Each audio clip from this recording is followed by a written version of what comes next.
queridos irmãos, queridas irmãs do Grupo Espírita André Luiz. Este é o nosso primeiro encontro em 2022. Esperávamos que este encontro já viesse acompanhado dos nossos abraços, dos nossos olhares diretos, naquele ambiente tão aconchegante do salão da casa, um salão grande, mas tão bem cuidado, tão envolvido em vibrações fraternais, que sempre nos recebe tão carinhosamente, nos beneficiando a todos. Esperávamos, então, que este encontro acontecesse presencialmente. No entanto, a vida optou por outros caminhos. A vida tem rumos que nos são desconhecidos na sua totalidade. Nós vamos tateando a realidade, tentando compreendê-la, mas Jesus, o mestre dos mestres, o médico dos médicos, compreende as nossas mais íntimas necessidades. E ele sabe quais experiências são necessárias para o nosso crescimento em cada etapa do nosso desenvolvimento intelectual, do nosso desenvolvimento moral. Então, agradecemos a Jesus, porque ainda assim podemos estar juntos. Estamos reunidos, irmanados, em torno do Evangelho do Cristo, estudado, compreendido à luz do ensino dos Espíritos. Recebam, meus irmãos, minhas irmãs, o nosso abraço afetuoso, os nossos mais sinceros desejos de que se encontrem pacificados no seu mundo íntimo. Que estejam todos ainda, embora cansados, esperançosos, confiantes. Em breve, haveremos de retomar as nossas atividades coletivamente na casa de André Luiz, na casa física, naquele espaço físico. Então, rogamos aos mentores da casa, aos seus protetores, que nos inspirem a falar aos corações de cada irmão, de cada irmã, que venha dialogar conosco nesta modalidade virtual. Nós escolhemos, para ambientação do tema, uma mensagem do espírito Joana de Ângeles, psicografada pelo médium Divaldo Pereira Franco, que se encontra no livro Episódios Diários. Este livro tem um formato pequeno, podemos dizer que é um livreto. São mensagens curtas e que tratam, como o título mesmo sugere, de pequenas situações da nossa vida cotidiana. Situações muitas vezes negligenciadas por nós, porque consideradas rotineiras, desimportantes.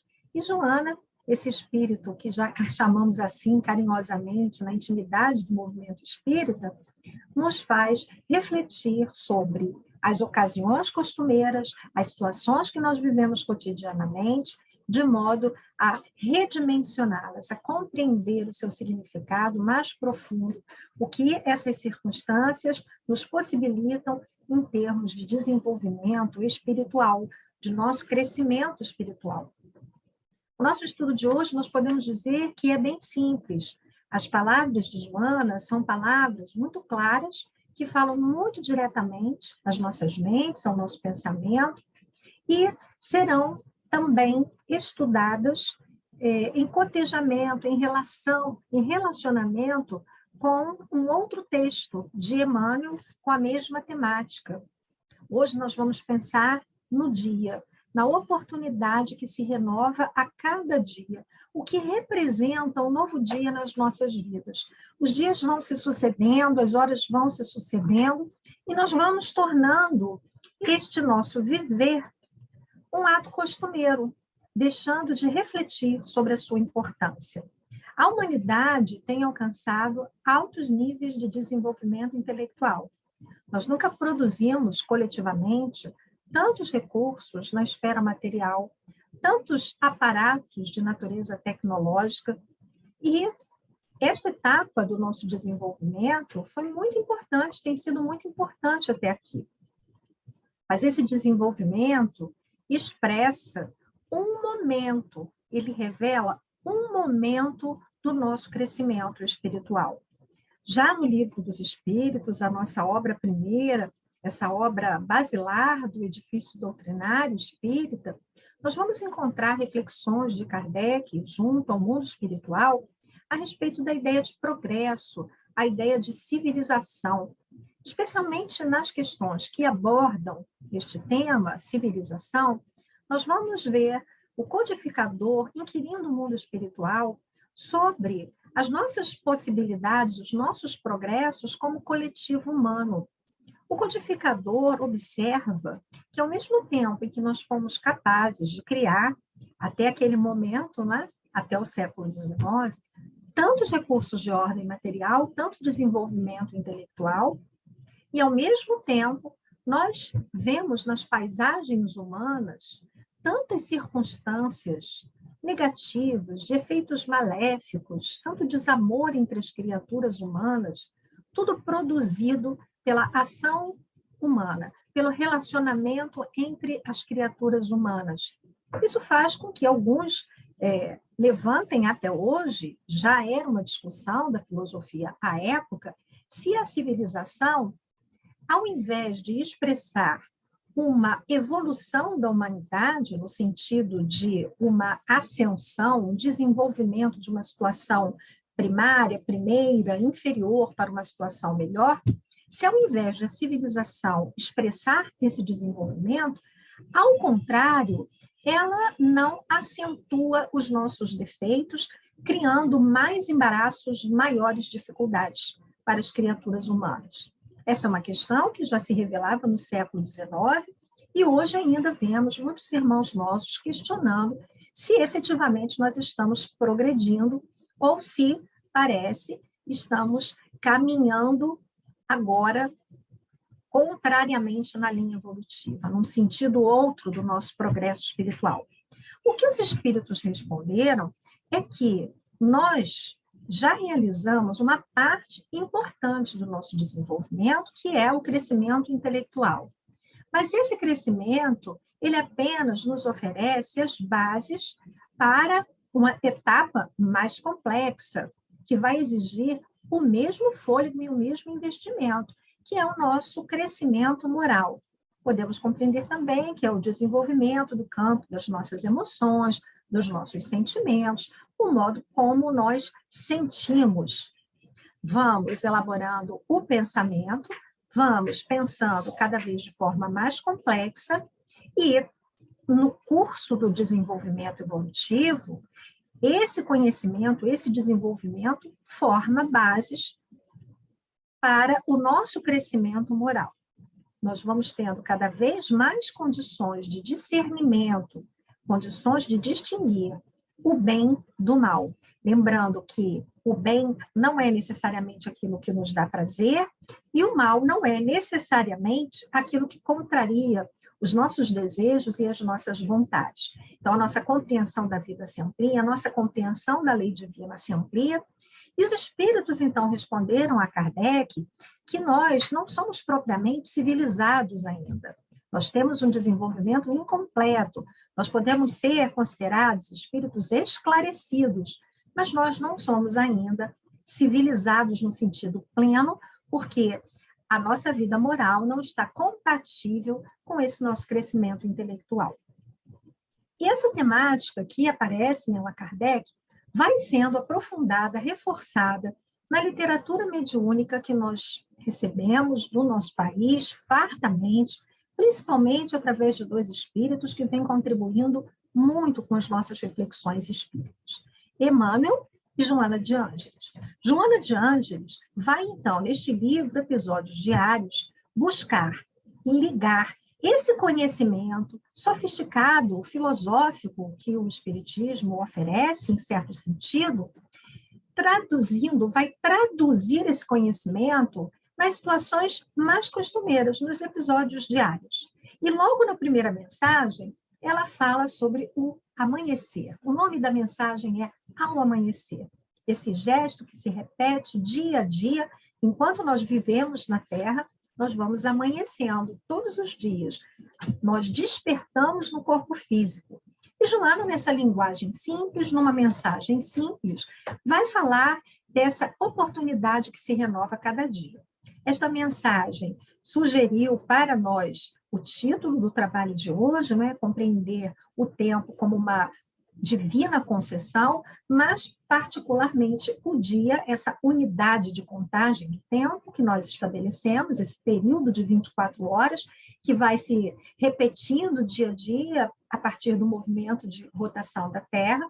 Nós temos a necessidade de nos orientar em relação a esse eixo temporal, e por isso nós vamos construindo, usando elementos da natureza para criar referências de marcação, de delimitação do tempo, de contagem do tempo.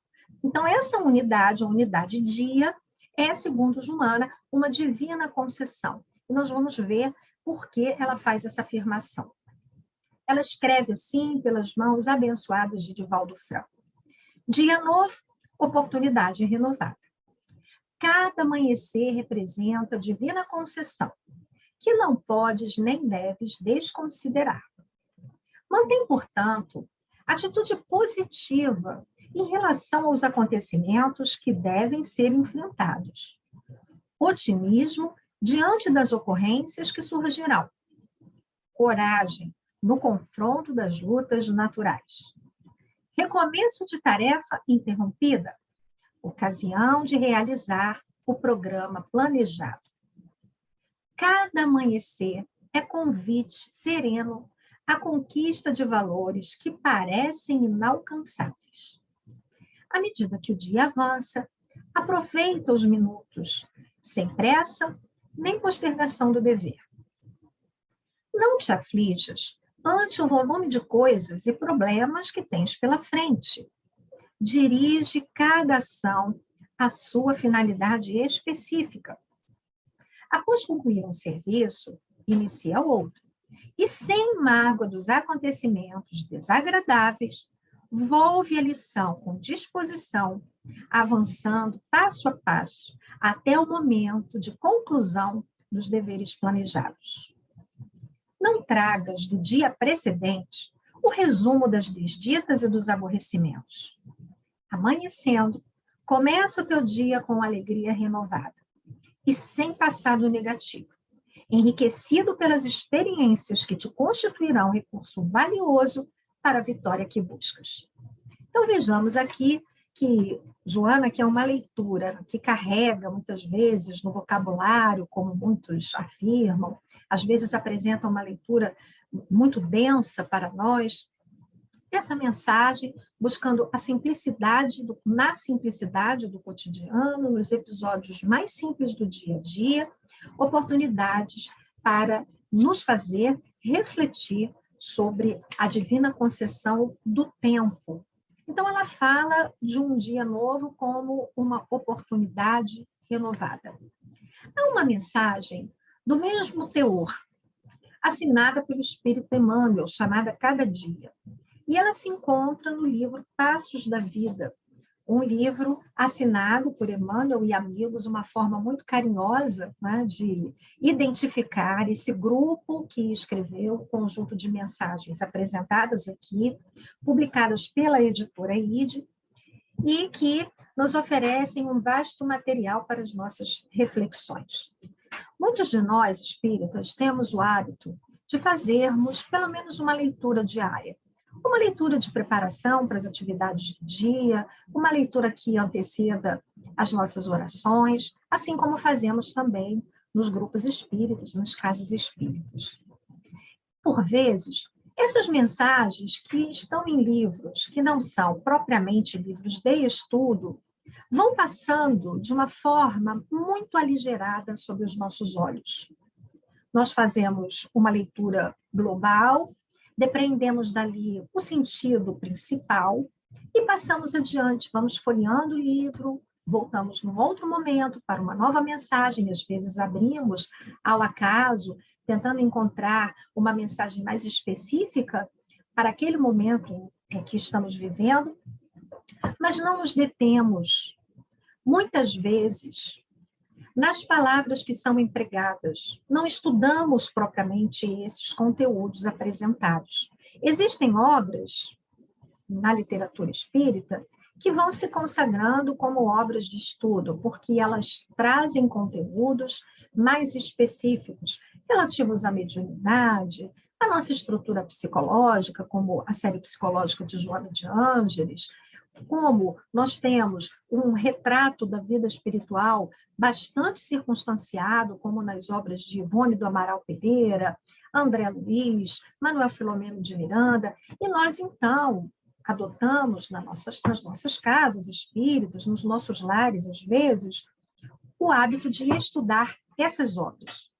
Mas este livro foi um presente que nós recebemos de uma companheira da Casa Espírita no final do ano, para o nosso Natal, e foi um presente, de fato, daqueles que a gente recebe com todo carinho, com muito amor no coração, porque Chico Xavier, ao longo da nossa existência, de 54 anos recém-completados, vai sendo para nós a principal referência de Jesus na Terra.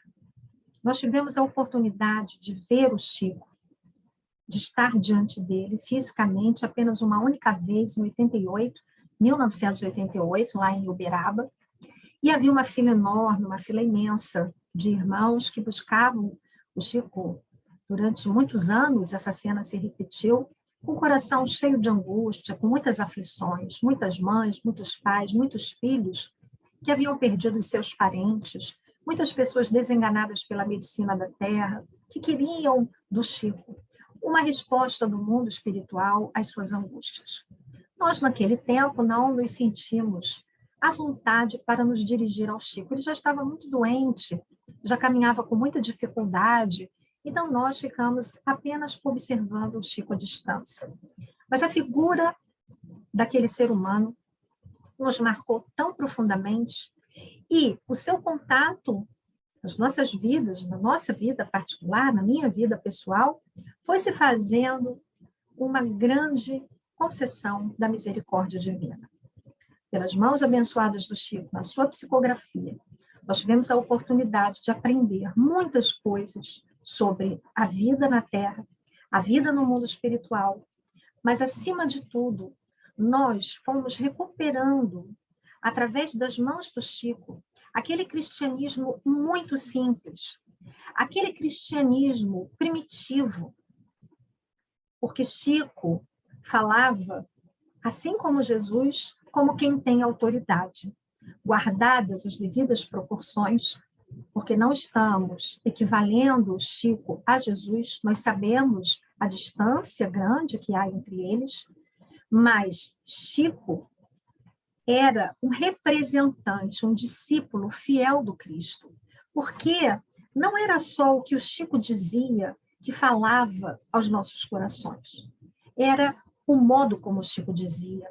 Aquilo saía do fundo da sua alma, o seu amor exalava pelos poros, a sua psicosfera nos envolvia, a todos que tínhamos a oportunidade de vê-lo presencialmente, nos meios de comunicação de forma mais rara, e que podemos também sentir a partir das leituras que ele nos proporcionou. E no mês de dezembro, quando vai se aproximando o Natal, para nos sentirmos mais aconchegada ao coração de Jesus, nós buscamos alguma leitura de Chico Xavier. Suas palavras, testemunhos da sua vida, obras de autores que falaram dele, que trouxeram os seus casos, de modo que esse livro, nos Passos da Vida,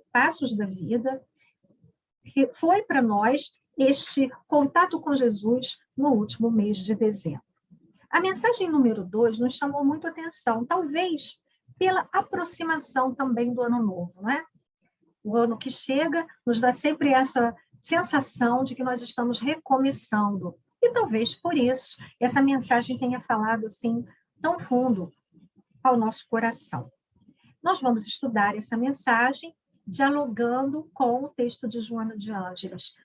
O conteúdo é bastante semelhante, no entanto, cada autor traz as suas marcas e imprime reflexões, apresenta reflexões que lhes são próprias. Então, nós temos aqui: cada manhã na Terra é uma página em branco de que dispões no livro da vida, para fazer os melhores exercícios e testemunhos de elevação e bondade. Este é o primeiro parágrafo. Então, nós vamos nos deter. Né? Essa não vai ser uma leitura aligerada. Este não é um livro geralmente destinado aos nossos estudos, mas nós precisamos mergulhar no sentido do texto. Precisamos nos demorar digerindo as palavras que foram utilizadas aqui por Emmanuel. Então, Emmanuel não é o único autor que usa essa imagem de que cada dia é uma página em branco. Não é o único autor que compara a nossa vida como um livro que vai sendo escrito por partes, vai sendo escrito em partes. No entanto, há uma diferença nessa ideia apresentada aqui por Emmanuel, que é aquilo que deve ser feito, aquilo que pode ser feito a cada dia. É aquilo que a gente pode escrever cada dia no nosso livro da vida. Eu gosto também muito da imagem do caderno, né? As nossas marcas pessoais também vão aparecendo nas nossas leituras, nas nossas interpretações. Então, eu, como professora, penso sempre no caderno, que a imagem do caderno novo é uma imagem sempre marcante, pessoalmente, para nós, não é? Existe até uma crônica do Luiz Fernando Veríssimo chamada Caderno Novo. Ele fala dessa sensação que é usar um caderno novo e fala das nossas promessas, né? Geralmente é o momento em que a gente abre o caderno e diz que naquele ano a gente vai ser diferente, a gente vai ser mais aplicado nos estudos, a gente vai tomar cuidado com a letra, com a caligrafia, a gente não vai fazer orelhas no caderno, e a gente faz 1000 promessas para aquele ano escolar que vão se esvaziando na segunda página, porque quando ele diz que a gente vira a página, a gente já não está mais com caderno novo, né? Não é o nosso caderno totalmente em branco. Então, nós gostamos também dessa imagem de um caderno. Naquele caderno, a gente vai registrar, a gente vai escrever experiências. Então, essa imagem, que é uma imagem utilizada por outros autores, né? Não é original, nesse sentido de ser aqui esse autor primeiro, né? Nem exclusivo, que faz uso dessa imagem para nós pensarmos a vida. No entanto, aquilo que nós vamos escrever em cada página do livro do Caderno da Vida fica aqui bem definido por Emmanuel. E isso é o que faz com que o nosso olhar seja reorientado para cada dia que se renova. Então, ele diz aqui, essa página em branco é para quê? Para fazer os melhores exercícios e testemunhos de elevação e bondade. Exercício é uma palavra com a qual a gente não tem muita afinidade. Em geral, a gente não gosta muito de exercício. Alguns não gostam de exercícios físicos. Alguns não gostam de exercícios intelectuais. Alguns gostam de matemática, não gostam de exercícios de língua portuguesa. Às vezes acontece o contrário. Nós não compreendemos como é que esse conceito de exercício pode se relacionar com a nossa vida se nós pensarmos que somos seres espirituais. É porque nós não compreendemos ainda que a vida na Terra nos oferece um conjunto de oportunidades para o exercício daquilo que nós idealizamos como um projeto maior de vida. Quando nós adotamos o Espiritismo como filosofia orientadora das nossas vidas, nós passamos a ter uma destinação projetada, ideal, que é a da perfeição espiritual. Nós reencarnamos para que, neste processo muito longo, repetido, renovado de experiências no corpo material, nós possamos desenvolver todas as sementes que nós trazemos das virtudes em nós, porque somos filhos de Deus, e é neste exercício das experiências na Terra que nós vamos desenvolver essas virtudes. Então, nós estamos falando de exercício, de atividade. Nós estamos falando de trabalho. Então, nós estamos na Terra para fazer os melhores exercícios que nós possamos fazer para a nossa elevação e para a nossa bondade. Importante a gente pensar nisso, não é? A gente pode achar estranho, mas eu vou exercitar a bondade. Por que a gente acha isso estranho? Porque exercitar a bondade parece que é um ato artificial. Ora, Se eu preciso exercitar, é porque aquilo não é natural. Então, eu estou fingindo que eu sou bom? Não, eu estou treinando para ser bom.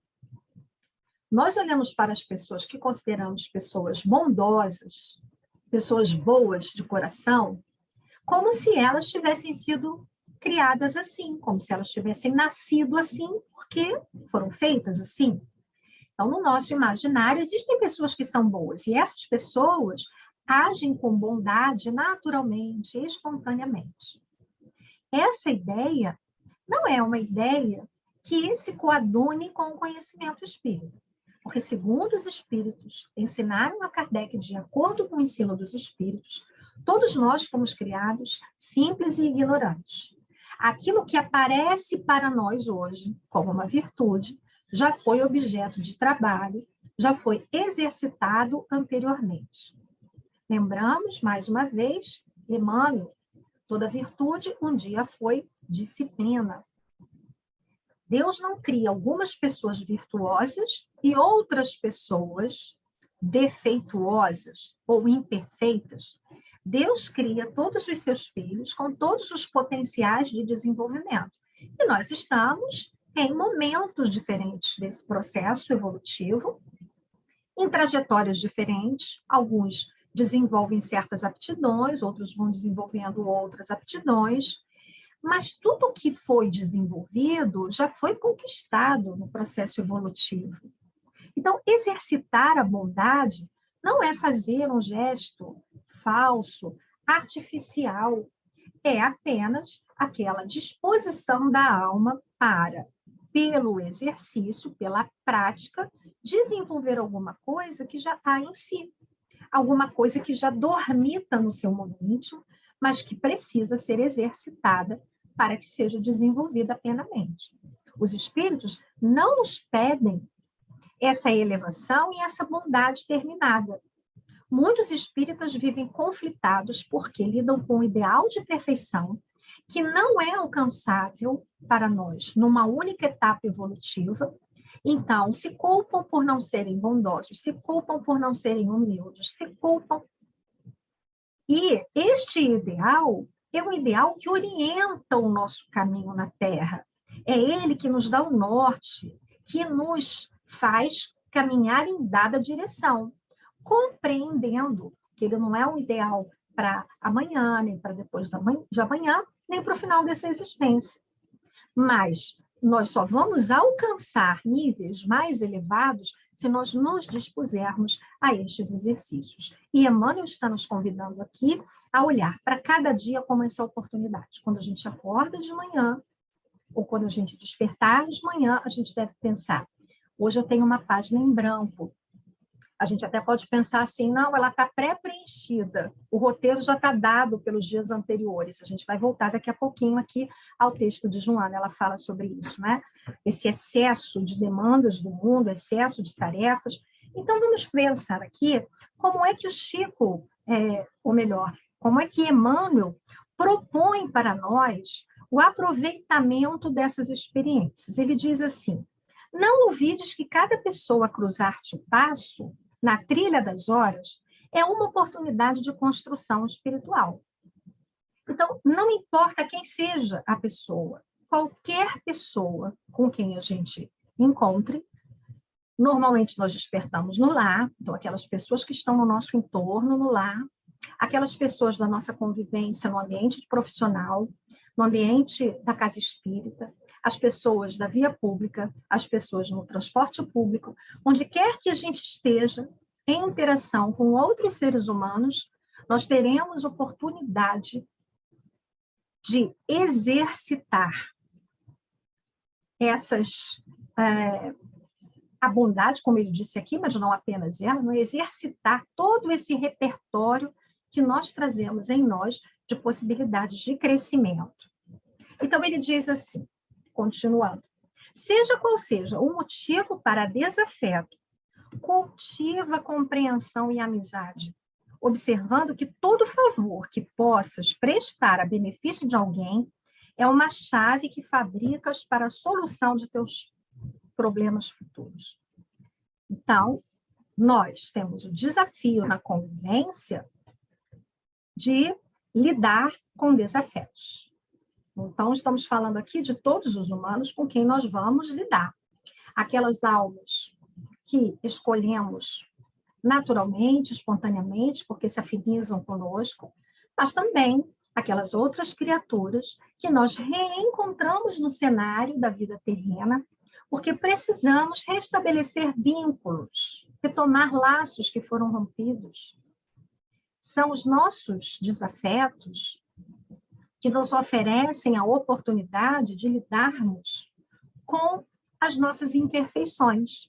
Porque há pessoas que parecem especializadas em despertar aquilo que nós temos de pior, vamos pôr assim, entre aspas, né?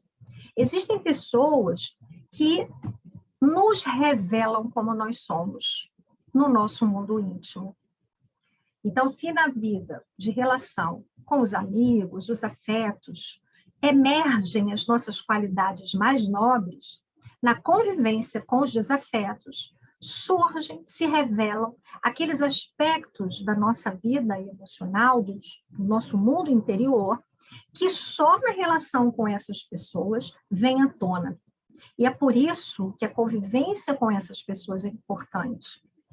Porque quando nós estamos apenas lidando com os afetos, muitas vezes nós guardamos uma falsa ideia sobre nós mesmos.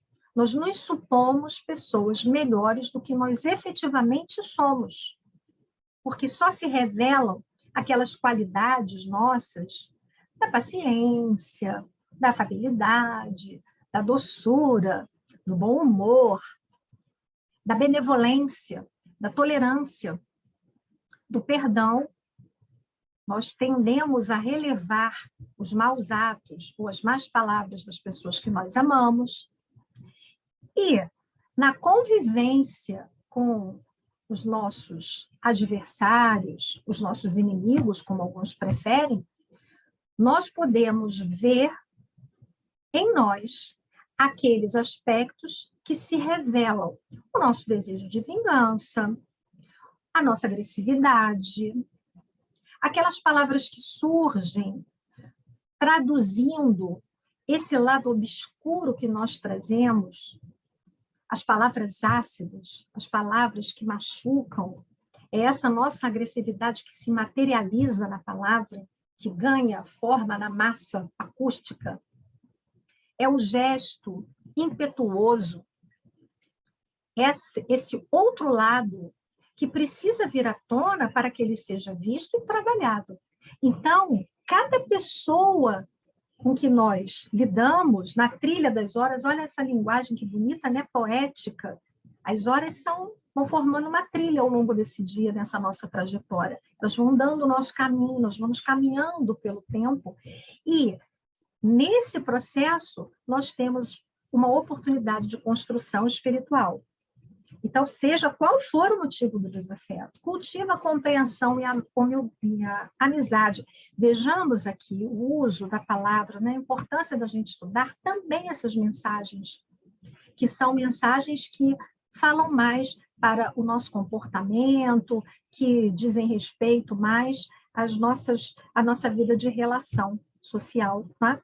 Então, cultiva a compreensão. Para que uma planta frutifique, ela precisa ser cultivada. Então, a gente, às vezes, também se penitencia. Puxa, eu sou espírita, não fui capaz de compreender aquela situação. Por que eu não tive um olhar mais condescendente? Nós precisamos pensar que nós estamos cultivando a compreensão. A compreensão, ela não vai brotar espontaneamente, ela não vai crescer espontaneamente, ela não vai se desenvolver e frutificar plenamente sem o cultivo. Então, nós precisamos fazer esse esforço, esse exercício de compreensão. Tentar sair daquele sentimento negativo que nos faz mal, que faz mal ao outro, para refletir sobre a situação, buscando compreendê-la. E vejamos que tudo isso que a gente faça, todo esse movimento que a gente faça em benefício dos outros, para prestar um benefício a alguém, diz Emmanuel, é uma chave que a gente fabrica para a solução dos nossos problemas futuros. qualquer movimento que a gente faça em direção ao outro, no sentido de uma harmonização, rende frutos para nós mesmos e vai nos ajudar na solução dos nossos próprios problemas. Por mais claras as razões que justifiquem esse ou aquele comentário infeliz, procura encaixar uma frase edificante no círculo das palavras rudes que estejam sendo pronunciadas. Uma oportunidade todo dia a gente vê alguém falando mal de alguém, mesmo que esse alguém não seja alguém das nossas relações imediatas, não é? As redes sociais agora viraram assim, um território fértil para o uso de expressões que hostilizam, que incentivam o ódio, que apresentam uma imagem distorcida de pessoas, às vezes, que destacam as piores características das pessoas, de pessoas públicas. Muitas vezes, nós, sem perceber, entramos naquele mesmo rol de enunciações perturbadoras para os outros e para nós. Nós ontem estávamos assistindo a uma palestra do Jorge Lahati sobre a mediunidade e a pandemia. A palestra não foi de ontem, ela está disponível na internet, ela é já de algum tempo, mas tivemos a oportunidade de ouvi-la ontem. E ele falava sobre a preocupação de muitos médiuns com o fechamento das casas espíritas, porque eles não estão podendo exercer o seu potencial mediúnico, a sua faculdade mediúnica. E o nosso irmão Elahad chama a atenção para o fato de que nós estamos sendo chamados, na qualidade de médios, como nunca fomos antes na trajetória humana, a trazer o nosso testemunho de elevação para utilizarmos aqui a expressão de André Luiz. Porque o médium é médium. Ele é médium na casa espírita, ele é médium no lar, ele é médium na rua, e ele será sempre o intermediário entre os dois planos da vida. A pergunta que a gente precisa se fazer é: a quem estamos emprestando as nossas forças medianímicas? Estamos sendo instrumentos de quem? De quê? Então, no momento em que haja uma desarmonização, em que estejam sendo empregadas palavras rudes, nós deveremos ser essa frase pacificadora, edificante, em meio a palavras rudes. E quando isso não nos seja possível, porque isso pode nos soar inautêntico, não estou achando nada disso, pelo menos que a gente silencie, sem aumentar o calor, a temperatura, que já está muitíssimo elevada na vida de relação íntima, privada e também na vida social. Nós estamos vivendo um nível de tensão altíssima nas relações, o número de homicídios nos lares, as taxas de feminicídio aumentaram e todas as tensões sociais que nós estamos vivendo nos últimos anos, coletivamente, como humanidade, e particularmente no nosso Brasil, por questões de natureza política. Precisamos refletir de quem estamos sendo instrumentos com as nossas postagens, os nossos comentários, se nós estamos promovendo o bem ou se nós estamos sendo instrumento de perturbação ainda maior no nosso Brasil.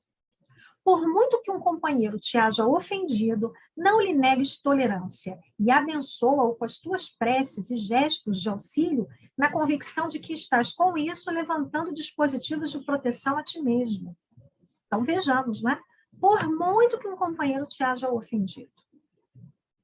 Allan Kardec nos ajudou a compreender esse sentido do perdão ao inimigo, o perdão das ofensas, no Evangelho segundo o Espiritismo, no capítulo Amai os vossos inimigos.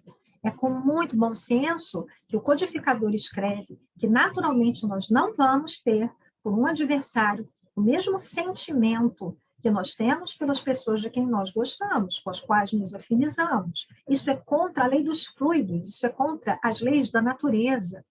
Os campos magnéticos, eles têm aproximação e repulsa. Todos nós temos um campo eletromagnético próprio que nos caracteriza, que nos tipifica.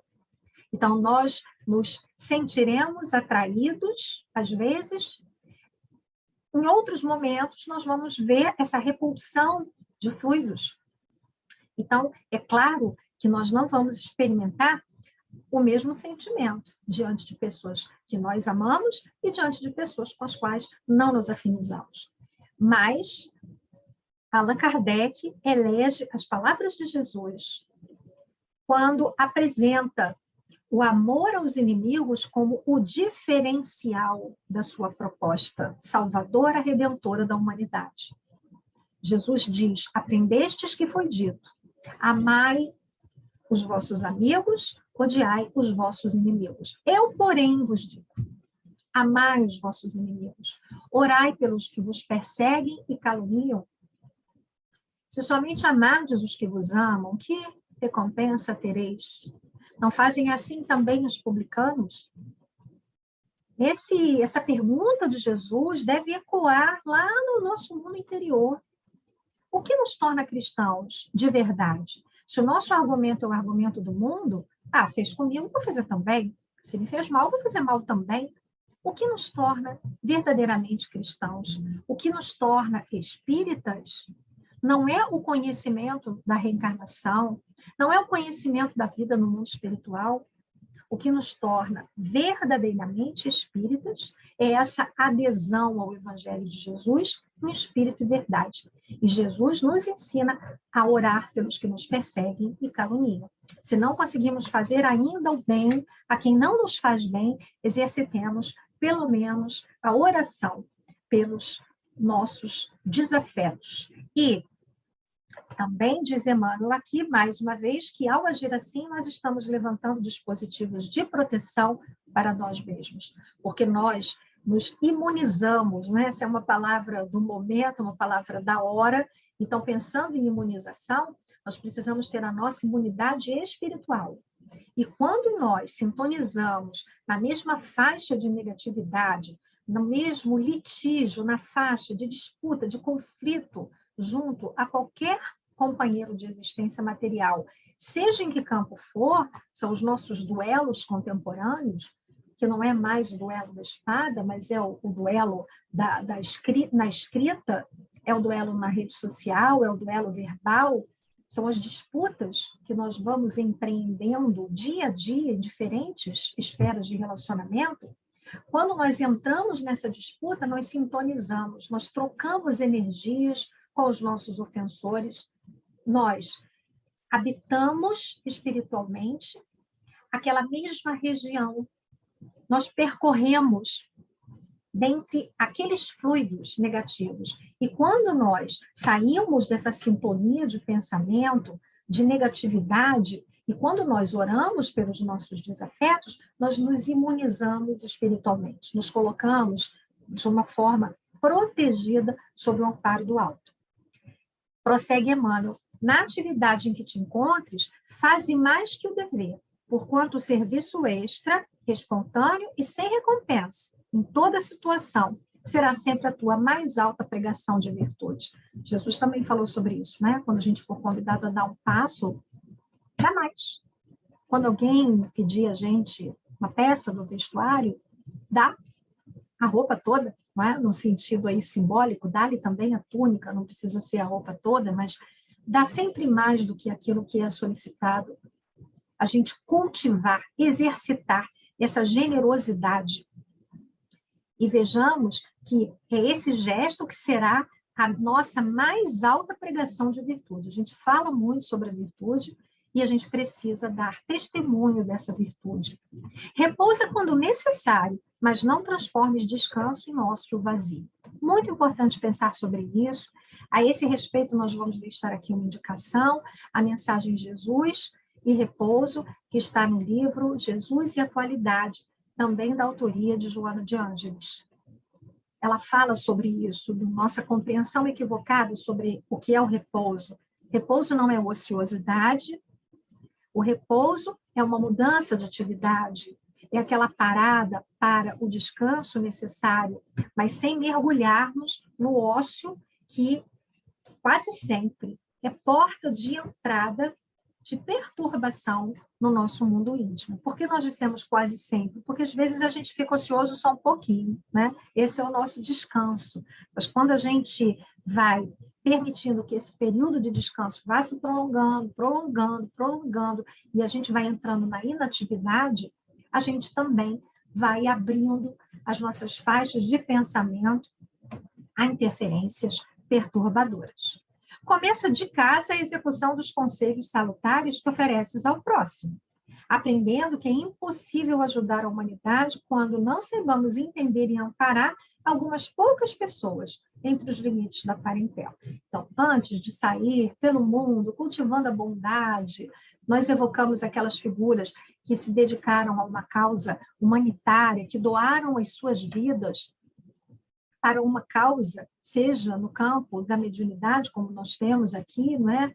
Aqueles que viveram o messianato mediúnico, né? O mediunato, como alguns chamam mais propriamente, Ivone do Amaral Pereira, Francisco Cândido Xavier, de Paulo Pereira Franco, mas nós temos também criaturas dedicadas a causas humanitárias no mundo todo. E nós pensamos nesses grandes vultos. E Emmanuel nos faz pensar como é que a gente pode ter pretensões de servir a grandes coletividades se a gente não é capaz de amparar e entender algumas poucas pessoas que convivem conosco no lar. Alia ação e oração, sustentando a felicidade dos outros, como queremos que Deus nos concretize a própria felicidade. Então, aquilo que a gente espera receber de Deus, nós ofereçamos à vida. Quando o dia termine, agradece ao Senhor a ventura de haver engastado mais uma pérola do tempo em teu colar de realizações. Que bonito, né? Quando um dia acaba, mais uma perolinha que a gente colocou aí na nossa joia. Mais alguma experiência que foi somada, mais algum aprendizado que foi efetivado. E cerrando os olhos para o justo refazimento, guarda por teu maior prêmio a consciência tranquila, com a invariável disposição de viver cada dia, reconhecendo que tudo na vida depende inteiramente de Deus, mas na certeza de que o trabalho em tuas mãos depende unicamente de ti. Que texto belíssimo de Emmanuel, um texto com imagens poéticas que ele fez aqui, nessa composição, nessa metáfora que ele fez da nossa vida, né? Como a nossa vida representando um livro, a gente até pode pensar, eu fiquei pensando aí na virada do ano, não é? Cada ano como um capítulo da nossa existência, já que cada dia é uma folha, tá? E uma folha que está em branco para ser escrita.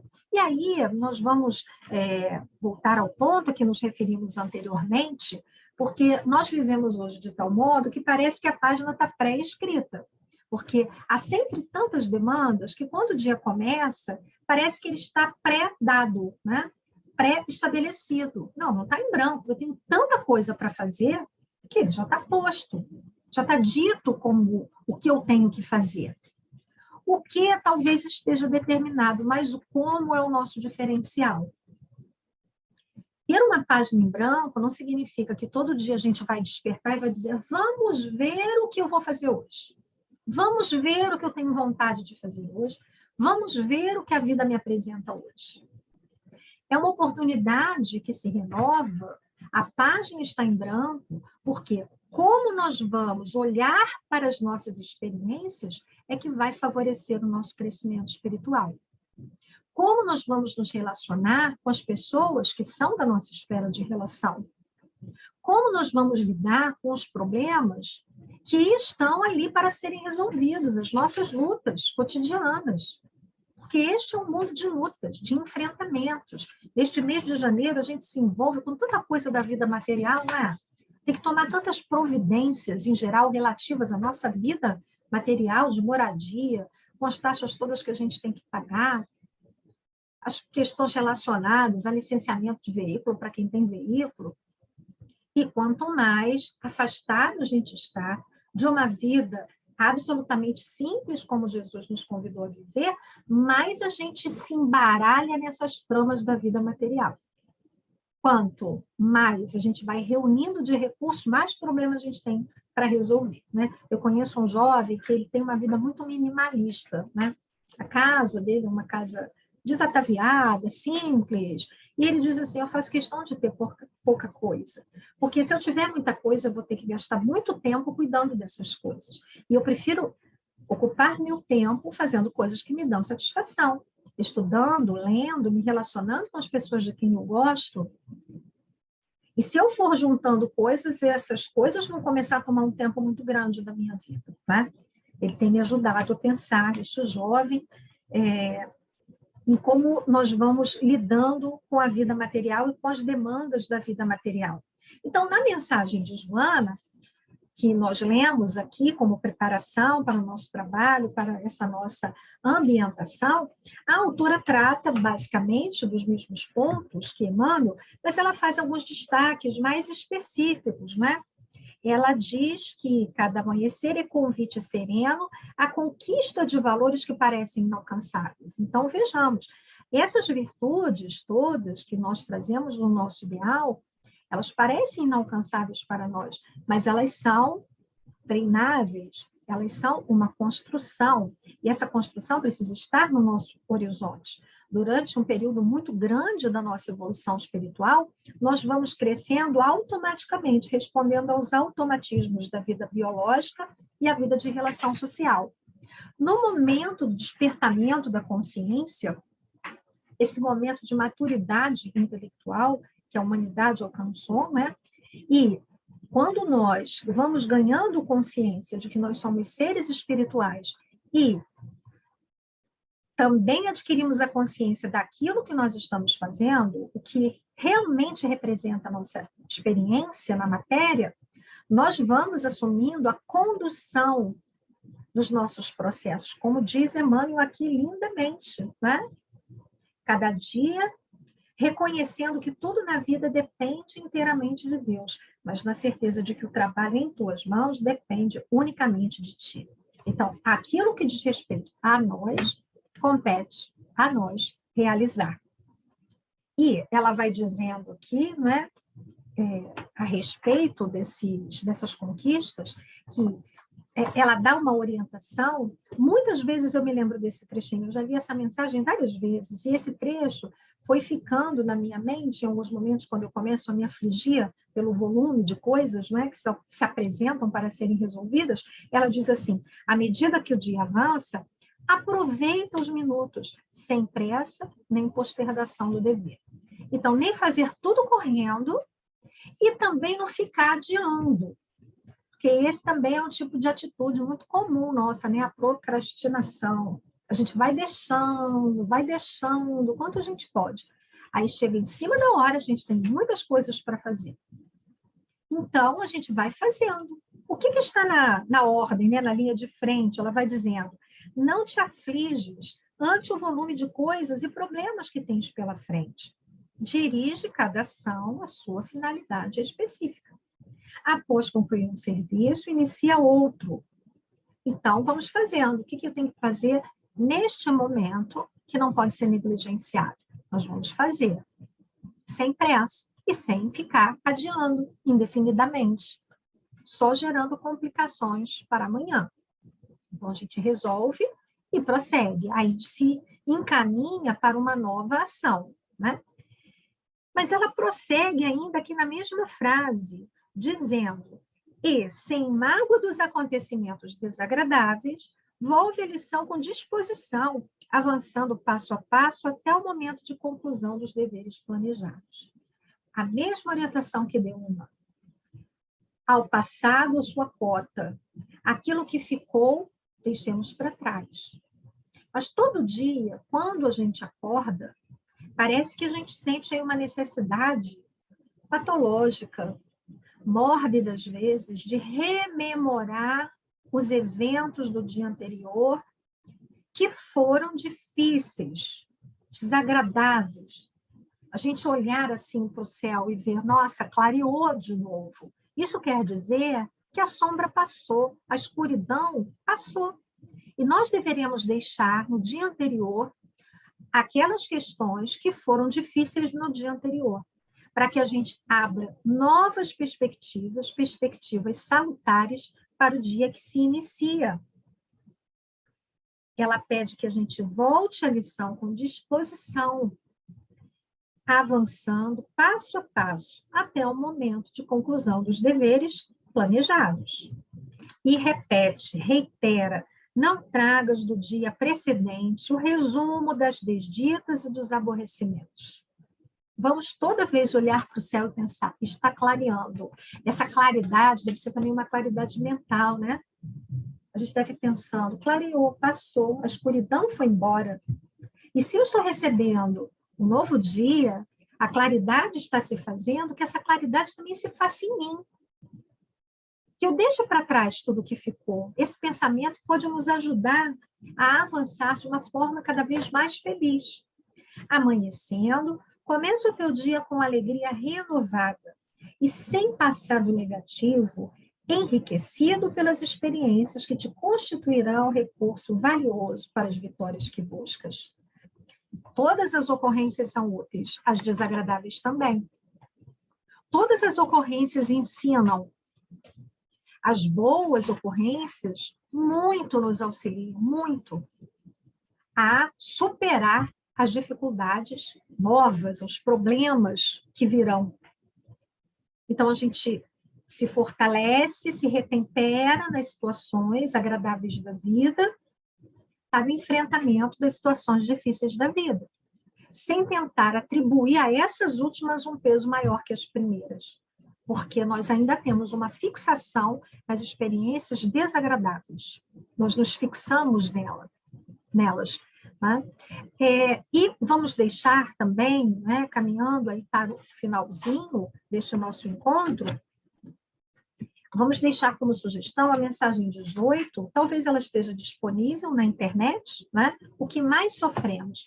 É uma mensagem assinada por Albino Teixeira, que é um espírito que não é muito comentado, não é muito estudado, ele nem é muito conhecido entre os espíritas. Ele também escreveu através de Chico Xavier, e Albino Teixeira é um espírito muito interessante. Todas as mensagens que nós lemos dele são muito simples, muito diretas, com um alto conteúdo de espiritualidade, muita profundidade espiritual.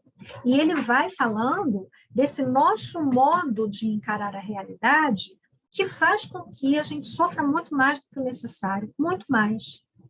Nessa mensagem, o que mais sofremos, ele vai aqui listando o que realmente nos faz sofrer em cada situação. Então, ele diz, não é a dificuldade, é o desânimo em superá-la.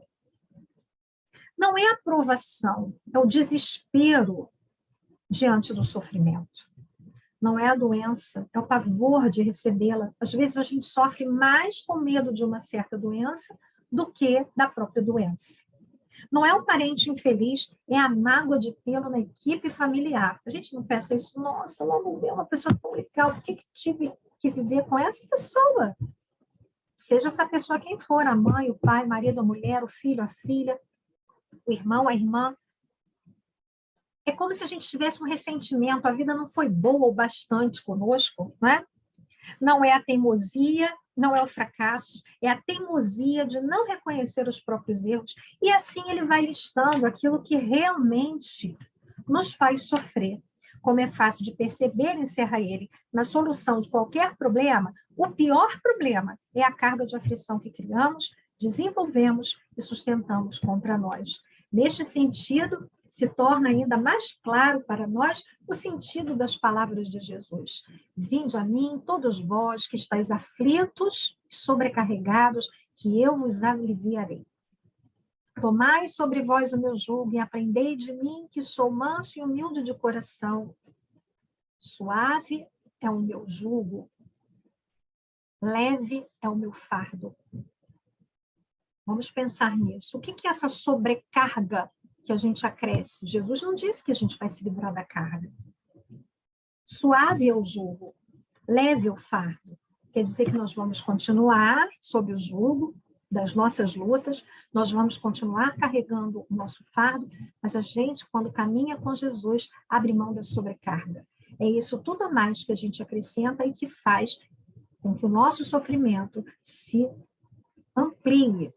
Vamos deixar a sobrecarga nas mãos de Jesus e vamos caminhar confiantes, dia a dia, cada dia como uma nova oportunidade como uma divina concessão. Companheiros, grande abraço, saudade muito grande de todos vocês. Que Jesus permita o nosso breve reencontro. Fiquem todos com Deus.